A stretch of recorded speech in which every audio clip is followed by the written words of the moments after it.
愛到這世間末日，是愛根本不需大氣氛，悄悄撫心自問，原來平凡都可以動人，仍難忘那微細聲音，難忘微雨下那街燈。Nothing will ever be the same. You kiss me through the rain, and then whisper something, little something. All I want to say, everything can never be the same. I kiss you on that day, I still feel the same way.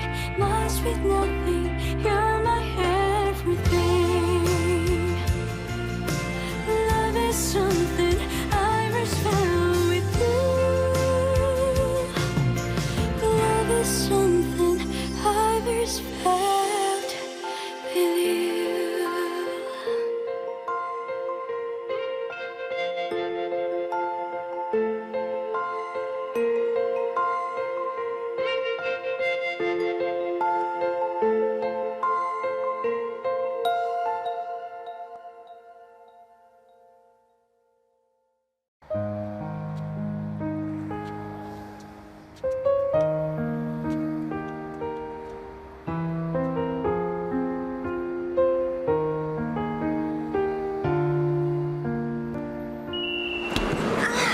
你冇事嘛？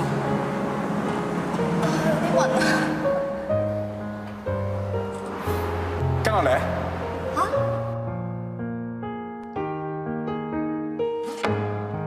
我唔得啊！我真係睇唔到。東尼，你放心啦，我一定會幫你揾翻個答案嘅。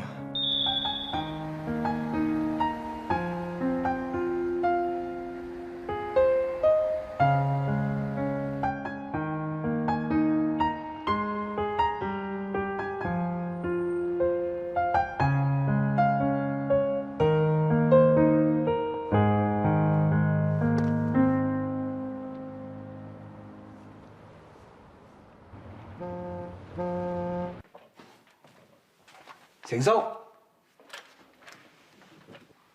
對唔住咯，我上次咧反應係大咗啲，你大人有大量，唔好嬲啊！成叔啊，帶咗啲私伙嚟嘅。唉，無事獻殷勤咧就非奸即盜啊！我一眼咧我就睇得出你啲衰嘢啦。啊，你好鬼醒嘅啫！我諗過啦，嗱張單上面咧有2個英文字噶嘛，你記得第一個就記唔到第二個，先搞出咁大個大頭佛啫。因為見你記埋第二個啦，咁咪知道嗰嚿嘢係咩嚟咯，係咪？成叔嗱，有料啊！喂，唔係到底啊，料埋今次啊！唉，你其實咁緊張做咩咧？阿東尼小姐話晒俾我聽啦，佢唔會接受你㗎，你咪當呢單案完結咯。唉，我查案咧就冇私心嘅。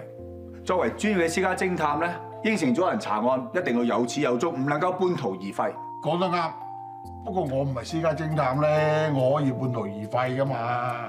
成叔啊，唔係咁冇義氣啊嘛？唉，我知我唔幫你咧，你就唔會死咗條心㗎啦。嗱，料咧我就唔會再料㗎啦。我借我呢本日記俾你，你翻嚟研究下我嘅字，睇下我邊個字咧就似你收據上面嗰啲字啦。成叔，你幫我料啦嚇！成叔啊，喂，你日記寫中文嘅喎，嗰啲英文嚟嘅喎，點對啊？成叔，成叔啊，喂，成叔。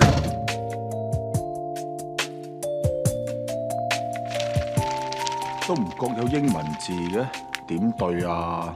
又揾我笨。上次遊完電車河，跟住唔知佢哋又玩啲咩咧？嗱，係你心甘情願俾我睇㗎咋，我冇刻意侵犯你嘅私隱啊。3月15日呢幾日雨一直冇停過。但係出人意表嘅係，今日晏晝嗰陣竟然停咗雨，仲出現咗雙彩虹添。有冇咁浪漫啊？連雙彩虹都見到。4月4日，天晴。為咗準備聽日個扶貧活動，我同班手足開咗幾晚通宵。個傻妹為咗見我多啲，佢陪埋我一齊通宵。我冇嘢幫到佢，唯有整我最拿手嘅鹹檸樂俾佢飲，佢中意到不得了。鹹檸樂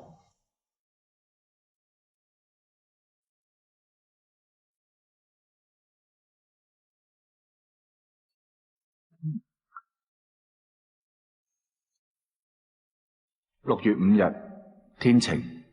今日我表演苦練咗好耐嘅橡筋魔術嚟氹佢，我做得好生硬，仲幾乎穿崩添。橡筋魔術。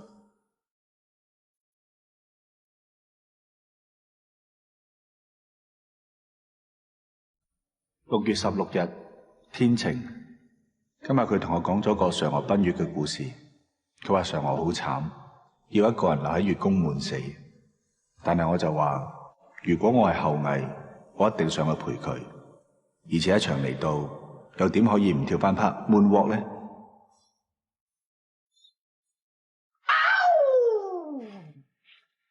姚教授，真係對唔住啊！你知唔知清朝馬蹄杯俾我做展覽，而家竟然俾人偷咗。唉，意外嘅嘢好難講嘅。不過我都好佩服呢個賊喎，咁有眼光啊！睇中我隻馬蹄杯啊！你仲識講笑？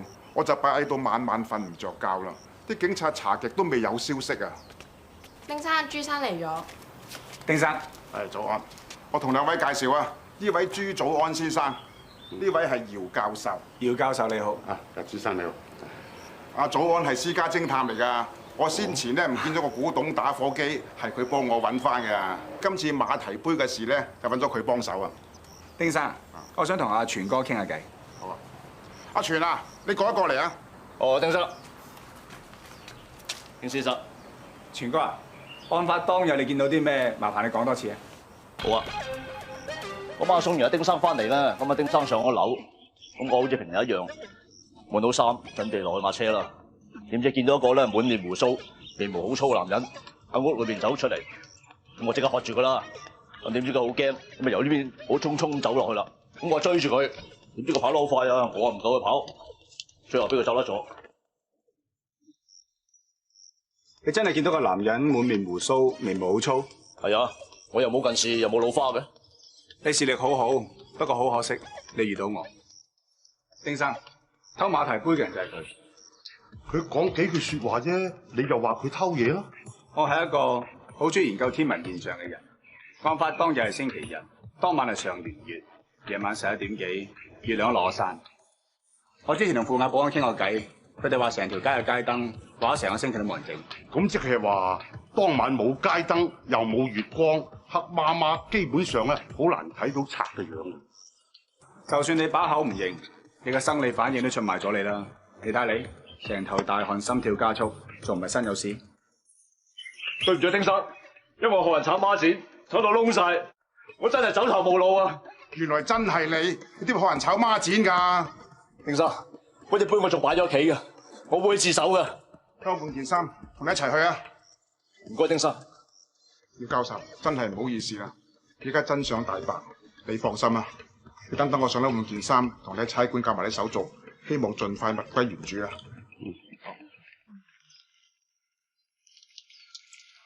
我真係好佩服你，警察查咗咁耐都冇頭緒，估唔到你一決上弦月就破咗案。咁啱啫。如果你唔介意嘅咧，就到我舍下嗰度食餐飯。啊，一來咧我多謝你啦，二來咧希望分享下你嘅天文知識。姚教授，應該我向你請教歷史知識至啱。唔該。唔使氣，我先生最中意招呼人㗎啦。不過即係咁特別嘅，你係第一個。係啊，我想你同我查一樣嘢嚇。我咧就有隻錶，呢隻錶咧我就收藏咗好耐㗎啦，係20年代嘅產品嚟嘅。不過我就冇咗錶帶喎。啊，你唔知可唔可以啊同我揾翻條錶帶襯下佢咧？我都有窿路嘅，我試下幫你揾啦。好。你介唔介意我影張相啊？唔介意，唔介意。哇，姚教授，你好唔好意思啊？第一次識人就叫人幫你揾嘢咯。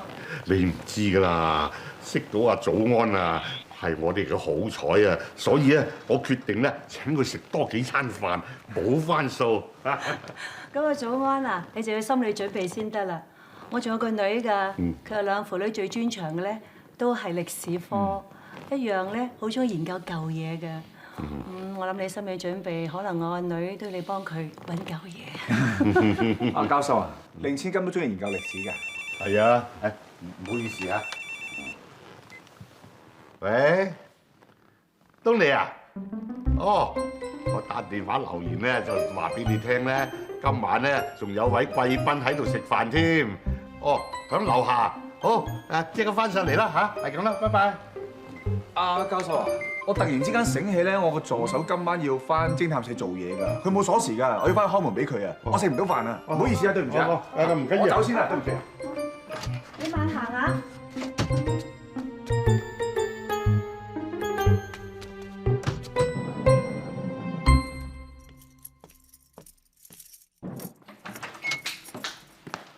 爹哋，係，你個貴賓咧？哦，呢個朋友我係新相識嘅，佢係非常之聰明。啊，問幾個問題就問到隻杯嘅下落啦。咁我諗住請佢食飯啦。啊，佢忽然間話有事就走咗啦。邊個嚟㗎？哦，佢係私家偵探嚟嘅，叫朱祖安。佢啱啱走咋？啱啱走啫嘛。我攞落去啊！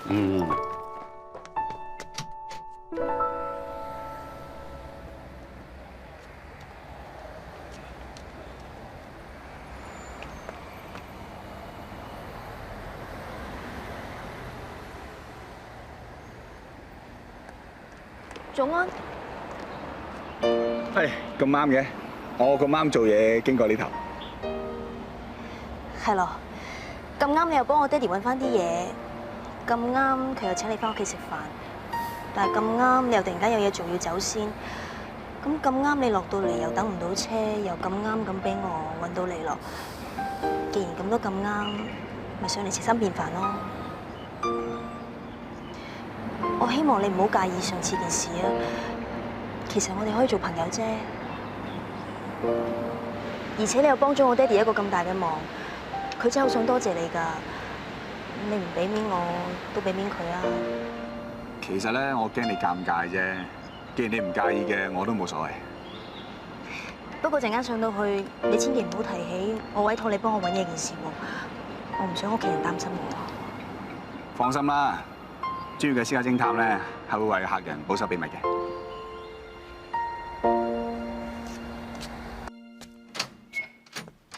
誒，祖安，你搞邊科啊？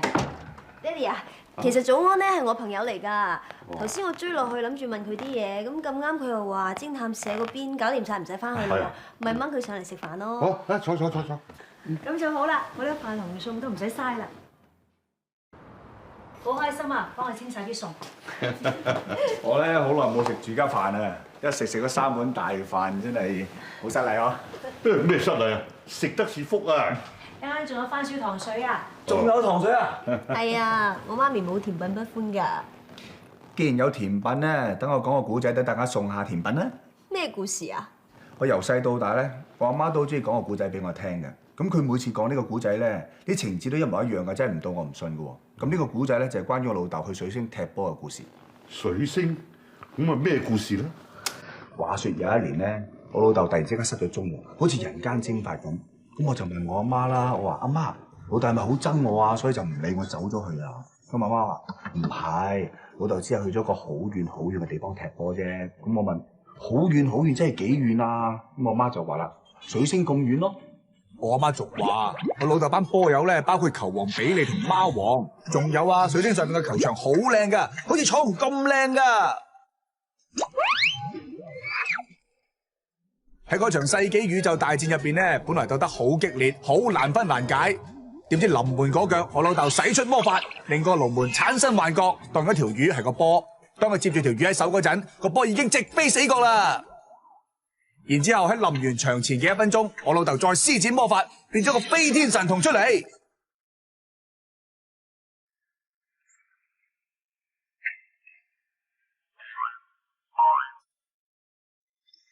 哇！個飛天神童勁咯，大腳一踢，踢出宇宙無敵霹靂旋球，對方嘅龍門啊，完全招架唔住啊！就係咁，個飛天神童就幫我老豆贏咗呢場比賽，係咪好勁咧？個球賽都幾星光熠熠啊！又球王比利，又貓王，最後仲嚟埋個飛天神童添。啊！你媽咪想像力都幾豐富㗎喎，佢係小說家嚟㗎。普通師奶啫。好啊，咁我問你啦，有人去過水星咩？我老豆咯。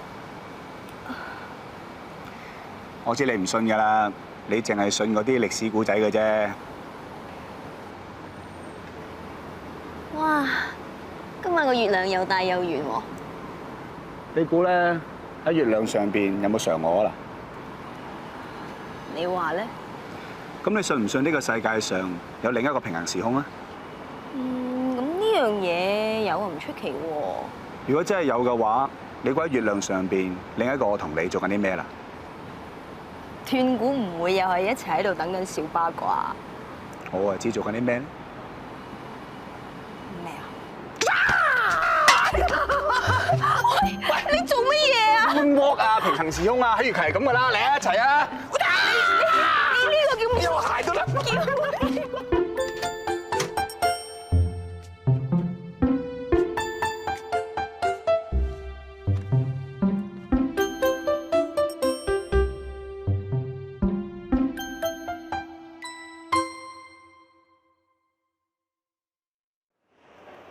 喂，阿占。喂，安仔，又有揾你幫手。嗱，呢隻咧係20年代出產嘅手錶，我想揾下有冇錶帶襯翻佢。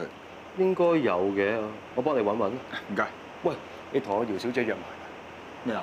姚小姐？係啊，佢喺裏邊啫嘛。真係俾我揾到隻天使啊！冬薇，仲安？喂，我幫你揾錶帶先。唔該你，唔使。你仲未放棄啊？我諗住拎去俾成叔睇下，當碰下運氣咯。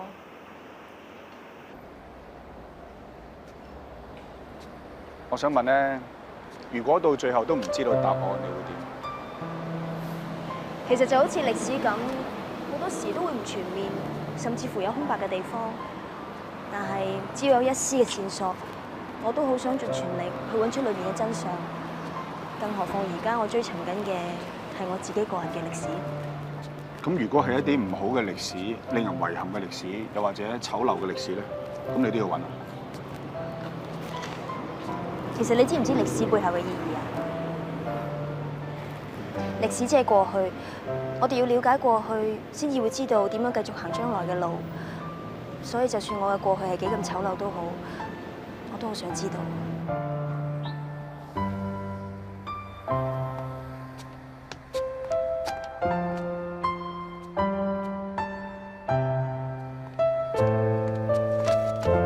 做咩啊？唔好亂咁望啊！你嘅死敵鹹蛋黃啊！咁點算啊？如果你唔想情緒病發、頭暈頭痛咧，一背住個太陽行去停車場。咁好易撲親噶喎。二，你擰轉身背住個太陽，等到太陽落山為止。咁咪即係有排企。三，維持呢個姿勢，不過唔好亂咁望啊！你望過啲咧，就望到鹹蛋黃噶啦。咁你咪要陪我咁樣罰企咯？你好悶噶喎。哇！一係咁啊，你陪我傾下偈，我咪唔悶咯。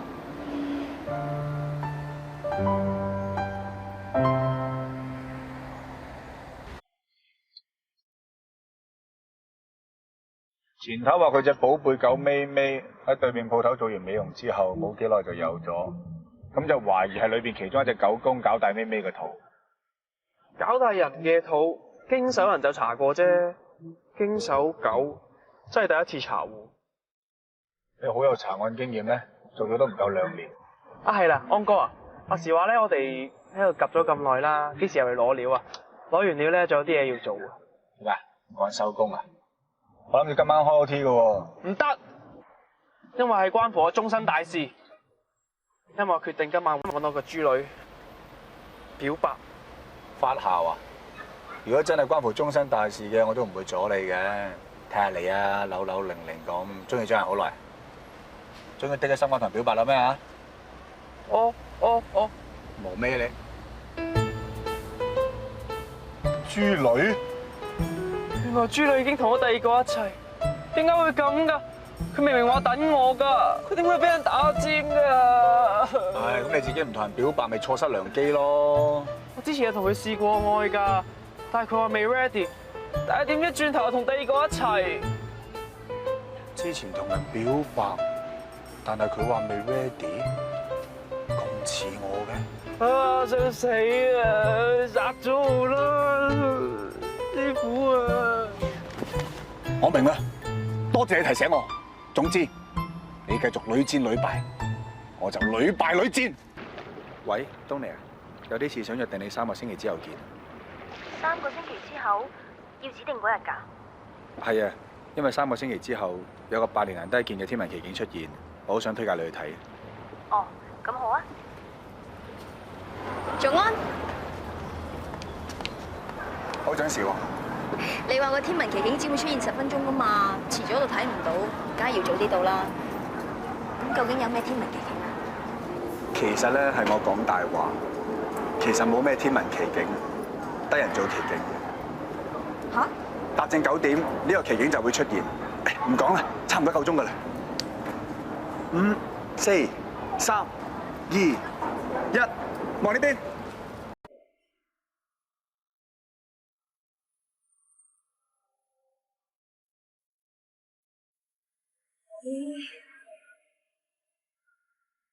我有10分鐘嘅時間。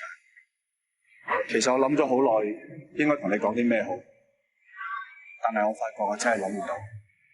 我終於知道咗，有啲嘢唔係靠把口講，係要用行動去證明。而我竟然實踐咗。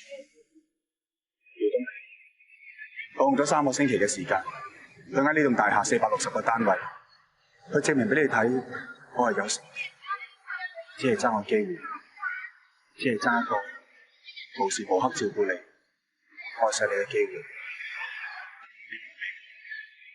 3個星期，460個單位，咁咪即係1日要拉10個人單位。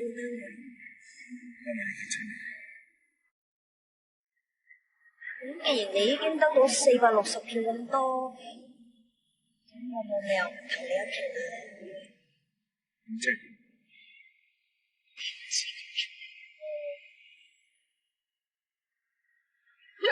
我得咗啦！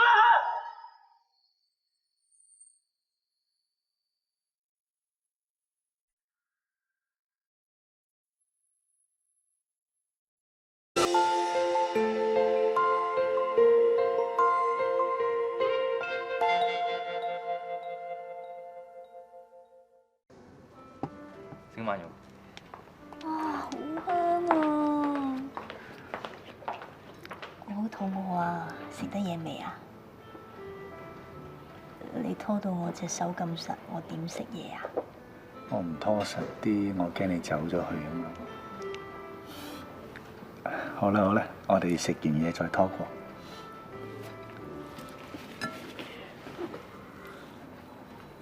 Thank you。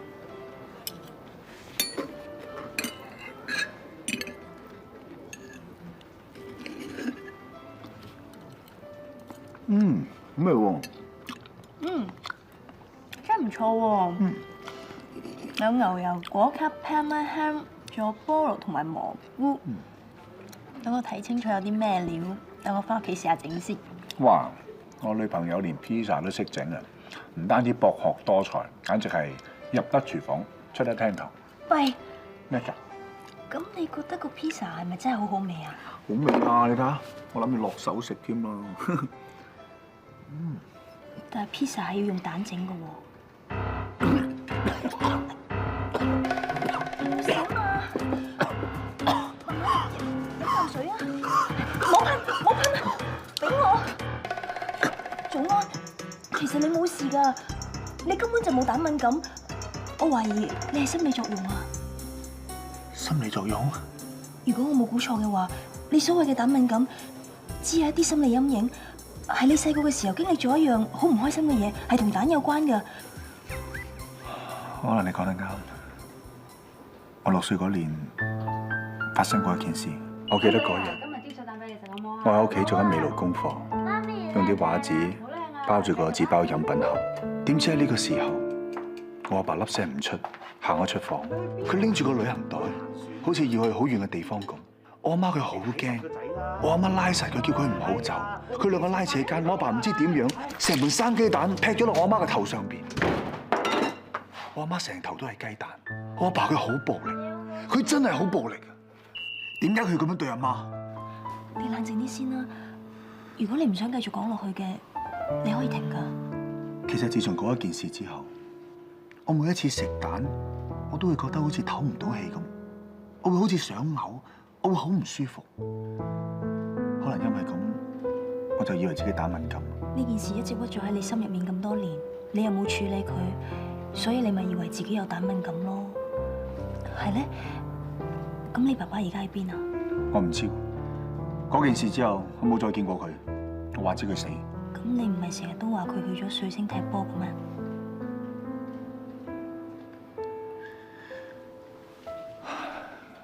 其實一直以嚟，我真係冇好仔細咁諗下，究竟佢而家去咗邊？而家諗翻轉頭，可能我阿媽佢驚我唔開心，所以作呢個故仔俾我聽。佢話俾我聽阿爸去咗水星，我諗係因為佢想我覺得佢好叻，佢想我忘記佢嘅衰嘢。但係其實無論點都好，佢始終係你阿爸，佢係你生命嘅一部分嚟㗎。佢而家係生係死，你真係冇興趣想知？一個咁不負責任嘅阿爸，佢嘅生死關我咩事啫？我真係冇興趣知，我唔想為咗佢浪費生命。你一直咁努力咁幫人揾真相，但係偏偏就冇勇氣幫自己揾，或者佢走嗰一日係另有苦衷咧？你以為一世都唔提起佢，你就可以一世都咁開心？咁就好似你對蛋敏感一樣，係自欺欺人啊！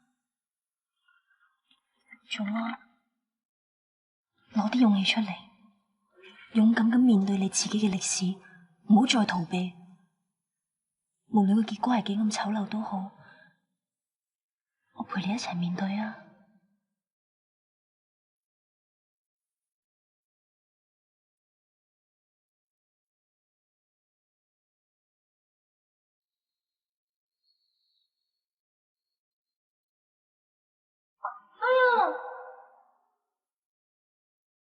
傻仔，食下埋煙支啦。好啊，多謝阿爸。哎呀！快啲啊，爸爸，爸爸快啲！哦，哎呀！爸爸快啲啊！哎呀！爸爸你有冇事啊？哦，爸爸冇事嘅，不過仔仔你有事啦。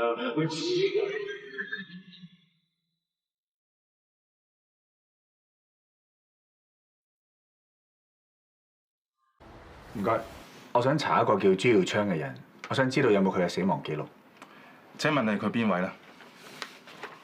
我係佢個仔，我同佢失散咗好多年，我想知道佢係咪仍在生啫。咁麻煩你填咗份 form 先。唔該你。老闆，啲茶甜唔甜啊？梗係甜啦，咁甜翻嚟揾我。即係有冇佢笑得咁甜啊？梗係有啦。咁執8過嚟啦。成叔發個短信啫，睇你10熟9頭咁嘅樣，係咪氹掂咗個東尼小姐咧？咩氹氹聲咁難聽啊！我哋講 feel 講誠意嘅。喂，老實㗎啦，你點樣氹掂嗰個東尼小姐㗎？一半抄你橋，一半係自己心思啦。抄橋？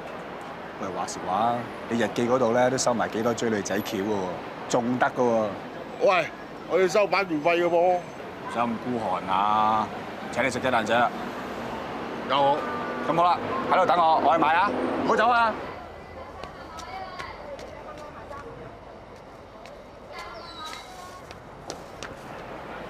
成叔啦，老細，頭先買餐個肥佬咧，走咗啦。哎呀，成叔冇電話嘅喎。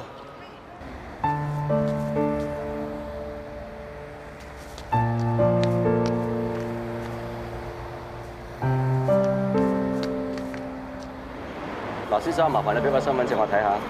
喂，冇辦法，點解俾咗身份證你喎？嗱，你再唔合作嘅話，我就要請你翻差館㗎啦。阿 Sir，發生咩事啊？我哋識得㗎，佢住老人院嘅，我帶佢出嚟買嘢嘅啫。冇，佢頭先過馬路嗰陣好唔小心，我想睇下佢張身份證啫。成叔啊，阿 Sir 要睇身份證咧，就要俾佢睇噶啦，警民合作啊嘛。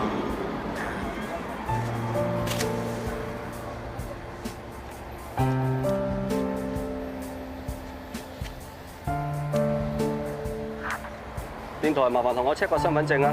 Send ID Bravo 123777尾數7 over。Not wanted. Over。哦 ，Not wanted 收到啊，唔該。睇實啲老人家啦。係啊，Sir。成叔，你去咗邊啊？你嚇死我啦！我帶你出嚟㗎，唔見咗你，我好大件事㗎。使乜咁緊張啊？我係買花生糖啫嘛。俾你激死啊！得啊！你以後唔想我走失咧，你幫我買花生糖啊！係跑咗你啦，以後幫你買花生糖啦。OK。 Mrs. Chan 啊，真係冇諗過隔咗咁多年，你仲喺度教喎。我咁冇諗過隔咗咁多年，你會翻嚟母校啦，仲翻嚟問埋我啲咁撩楞嘅嘢添。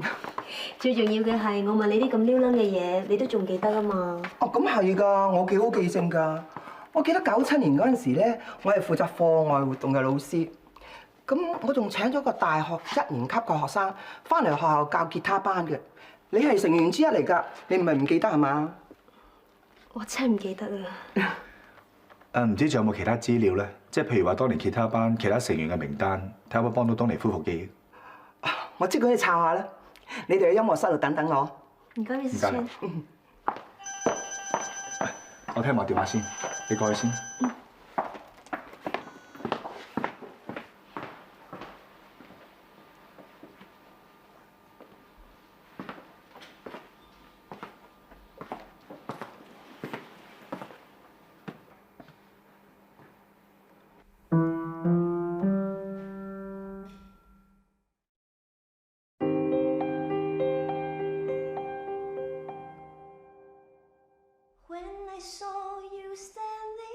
冇問題，我搞掂聲俾你。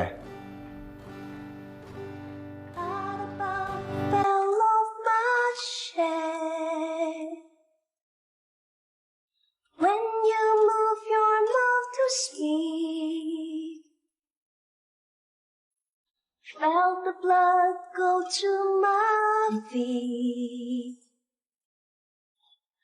It took time for me to know what you try so not to show. Something in my soul just cried. I see the one in your blue eyes.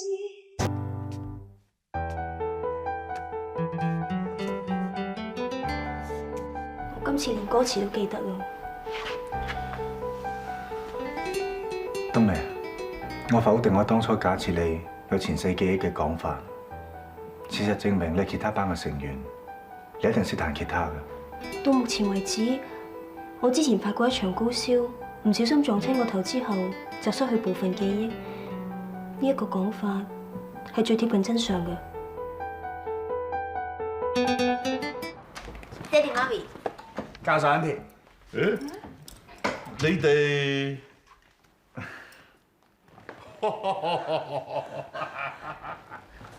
爹哋啊，你笑咩啊？哇！你早啲話俾我哋聽，翻嚟食飯啊嘛！哎呀，我女咁耐冇拍拖，媽咪啊！哎呀，唔得唔得，我睇下可以有啲咩餸可以加下，我睇下加啲咩餸下。係，今日真係好日子啊！我得到件寶物不得已啊！東尼，你帶個好消息翻嚟屋企喎。咁你又揾到件咩寶物啊，爹哋？誒，乾隆花樽好靚嘅。誒，早安啊！你同我一齊落去樓下捧個花樽上嚟。好啊。唉，我託人揾呢個花樽啊，揾咗好耐啦。啊，今日咧終於得償所願。我明嘅，好似我知道尼斯湖有水怪咁興奮。不過咧，你以後咧要將研究呢個奇幻事件嘅時間減少。點解？就下我個女咯，同佢啊一齊研究下歷史啊嘛。咁啊係。只不過咧，研究歷史真係唔嘢少嗬，記性要好好先得。咁啊係啊，佢自細啊記性好好㗎。只限於讀書咯，喺生活上咧好多嘢都好似唔記得咁嘅。尤其是當年中午佢大病一場之後，好多記憶都好似好模糊咁。係啊係啊，不過好彩佢冇燒壞爐。Uncle 啊，咁當年除咗大病一場之外，有冇啲咩大嘅事情發生喺佢身上啊？隔咗咁耐，點記得啊？嗯。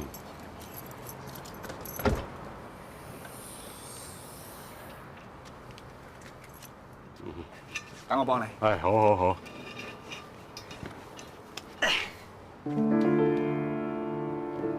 誒，小心啲，小心啲！你同我攞上樓先，好貴㗎嚇。哦。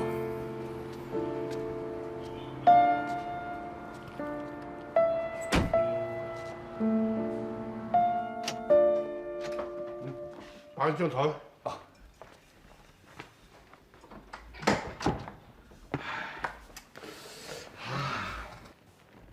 教授啊，我頭先喺你車尾箱咧，好似見到個吉他盒啊，係咪好嘢嚟㗎？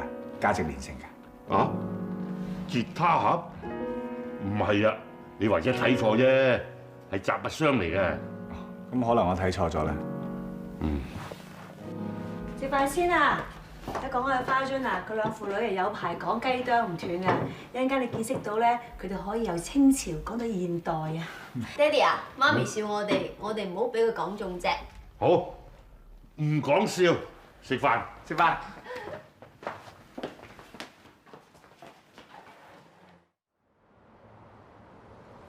4餸1湯都唔夠食，仲要食糖水。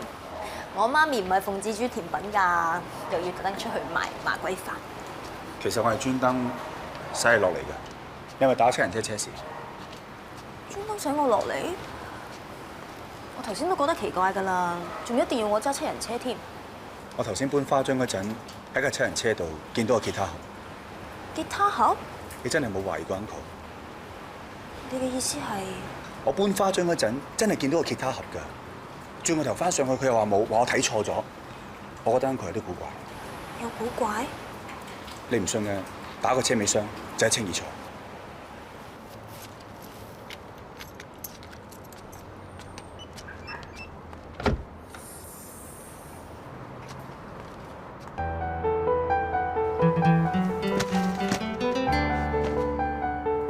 點解唔係吉他盒嘅？係咪你睇錯啊？我明啊，頭先食完飯，我哋入房整電腦，一定嗰陣時 Uncle 攞嚟換咗。你唔好亂估啦，一係我哋一齊上去問下爹哋啦。唔可以問佢㗎，東尼啊，你知我份人冇證冇據，唔會亂講㗎。仲有，我身為私家偵探，有好多嘢我係有直覺㗎。我懷疑 Uncle 有啲人瞞住你。如果我冇估錯，嗰個吉他盒係同你嘅記憶有關。你信我啊！由呢一刻開始，唔好再問 Uncle 關於你失憶嘅事。一來佢唔會答你，二來我唔想引導佢毀滅線索。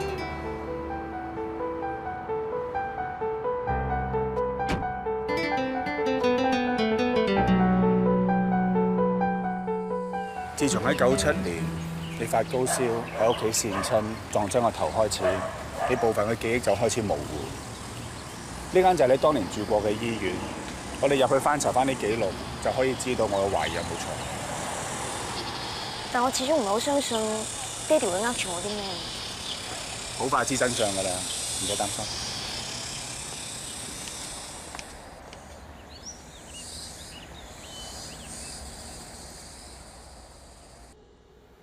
唔該你，余小姐。根據電腦嘅記錄咧，你係97年嘅7月曾經入住過呢間醫院嘅。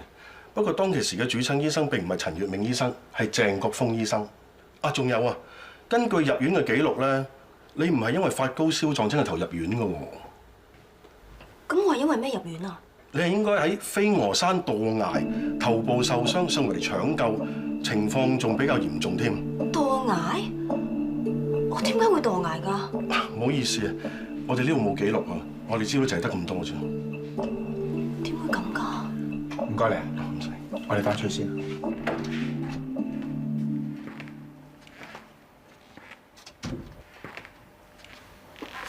爹哋呃我，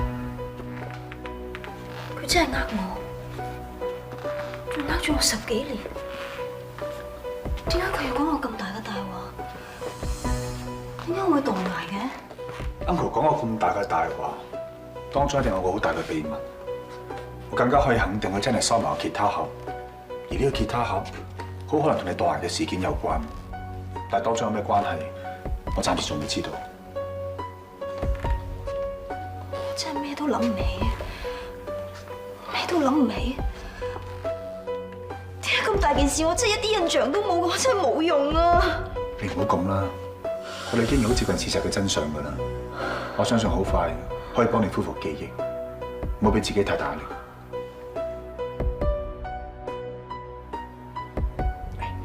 一係咁啊，我哋上一次飛鵝山，去翻事發嘅現場，話唔定可以幫你恢復記憶㗎。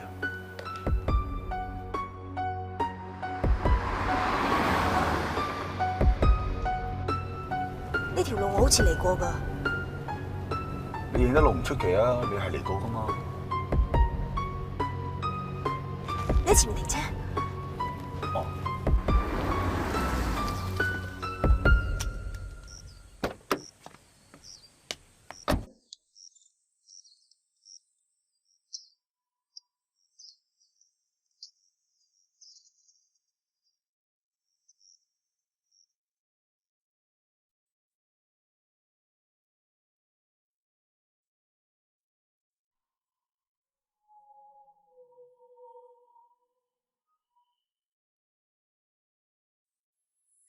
呢度好熟面口啊！我以前嚟過呢度㗎。呢兩嚿石，我肯定以前見過㗎。但係我唔係一個人㗎，仲有另外一個人，佢一直陪住我。佢究竟係邊個啊？佢同我嚟呢度做咩啊？我哋嚟呢度做咩啊？我哋嚟呢度做乜嘢啊？你唔好急啊！放鬆啲，慢慢諗。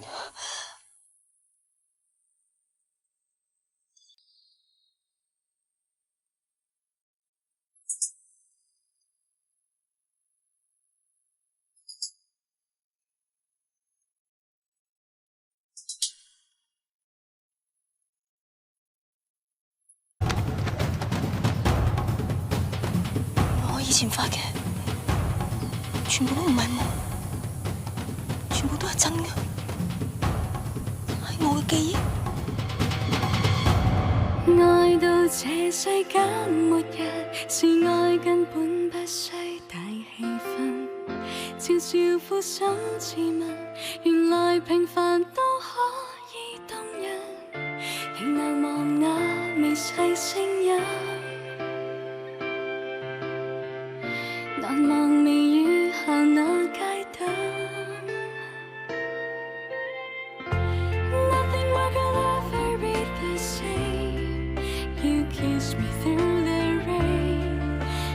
Whisper something, little something.